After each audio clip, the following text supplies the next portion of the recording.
All right, there are two types of people in this world, I've concluded. Those who like Donald Trump and everybody else, because for whatever reason, it is a dividing line that's fairly dramatic. In the mainstream media, ever since he made his comments about wanting to ban Muslims from coming into this country, everyone's piled on him. He's racist, he's a Nazi, he's evil incarnate, whatever. Yet when you talk to average Americans about it, they're okay with it. In fact, look at his poll numbers in the crucial state of South Carolina. Prior to these remarks, he was at 30%. After these remarks, these are after these Muslim banning comments, 38%. What to make of that with a guy who ran the state of Texas, longest-serving governor in our nation's history, or close to it, the former Republican presidential candidate, Rick Perry. Governor, it's always good to have you. Thanks for coming. Thank you, Neil. Good to be with you, sir. What do you make of that? I mean, he says this, ticks off many in your party, might have ticked off you, ticked off Dick Cheney.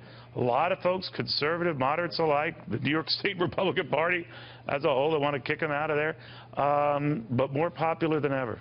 What do you make of that?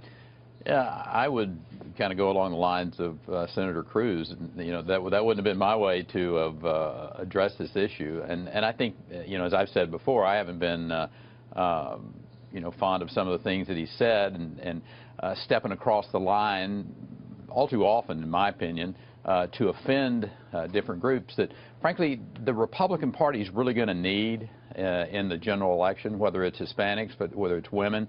You know, there are some incredibly great and good people of Muslim faith in this country. Yeah, but what if he is, whatever groups he's alienated, Governor, he's attracting new ones. I'm not comparing him exactly to Ronald Reagan, but Ronald Reagan won over Southern Democrats. Ronald Reagan won over the blue-collar worker who were traditionally not big Republican voters, many of them not voters at all.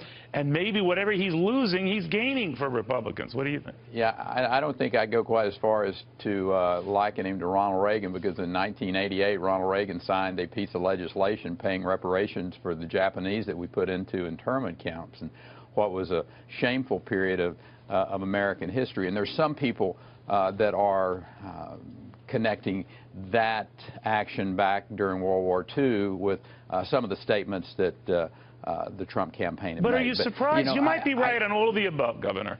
But I am always amazed by how Trump has weathered all of this. And he remains as popular, if not more popular than ever. Governor Scott Walker, another fellow who was in the race with you, stepped out, had urged back then, I believe you had said something similar, that the party should rally around a consensus alternative maybe to Donald Trump. I don't know whether that meant an establishment figure, but we're not there yet. What do you think? Well, when I was in the campaign, I said often that this is going to be a show me, don't tell me campaign. And Neil, darned if it hadn't turned into a tell me, don't show me campaign. We've still got a long way to go. There's lots of discussions, lots of debates. You know, Ted Cruz got a really big bump in Iowa. Yeah, what do you think of that? What do you think of that? And he's got a Southern strategy for building on it. Would you support him? Well, I'm going to support who we choose as our nominee, regardless of who that individual is. Even if it's Donald Trump? They're going to be a lot better than Hillary Clinton or Bernie Sanders even or if it's Donald Trump, whoever else. Absolutely, and I've said that before. I'm going to support the Republican nominee in this. But Ted got a very, very big bump today when the Family Leaders President, Bob Vander Plaat, came out and put his strong support behind him. That's a big deal. But, you know, there is this separate argument, Governor. I raised it with the Reverend, that this, you know, you could win Iowa. You can be a real key, a popular figure with evangelicals and the like, but they don't get you the brass ring. They might, in fact, help you get the nomination, but they don't necessarily mean you win the big enchilada, the general election. Do you fear that if your party, because some moderates in the party do, nominate someone who's, let's say, a Christian conservative, for want of a better term, that person's not gonna win? Well, I don't agree with that at all. I think, as a matter of fact, that is that's a real mark in our favor, an individual who is principled. You know, I look at leadership this way. They need to be a person who is humble, who understands what public service is really about, a person of humility. They need to be courageous.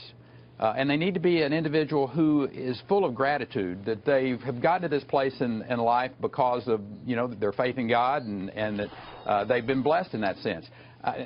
You know, I will tell you that Senator Cruz has two of those three, as Bob Vanderplat said, two of the three he's got in spades: courage and gratitude. I always tell him, I said, you could do a little bit better on the humility side from time to time. But well, you know, John McCain had said, and they've had their dust-ups too, that is, he and Senator Cruz. But in the end, the Senator McCain, like you, would support the nominee in that event. But there is a concern that he would be too much of a bull in a china shop, and that you have to, you know, move and finesse and get along with the other guys and get stuff done. You had to deal with that. So I'm just wondering whether, whatever he sounds, he's a brilliant solicitor general, brilliant lawyer, brilliant constitutional expert, but that might be a problem. Neil, what I think happens is that primaries are different from general elections, and we see people pivot all the time. Can you see him pivoting all the way back to the middle? You know, I'm not saying that is the strategy that will work, but I'm just saying those that go out and say that you know, somehow or another, you know, we've got some people who really strongly believe in positions and they're not willing to compromise on them. I mean, you know, governing's about compromising, but running for office is different from governing, and I think that's an important distinction that we need to make. And again, whoever we pick, of those that are still standing out there, if you will, they're going to have to surround themselves with some incredible talent, some people with a lot of experience in government, and I feel comfortable that we'll be able to do that when we win the presidency back in 2016. Governor Perry, it's always a pleasure, sir. Thank you very much. Thank you, Neil.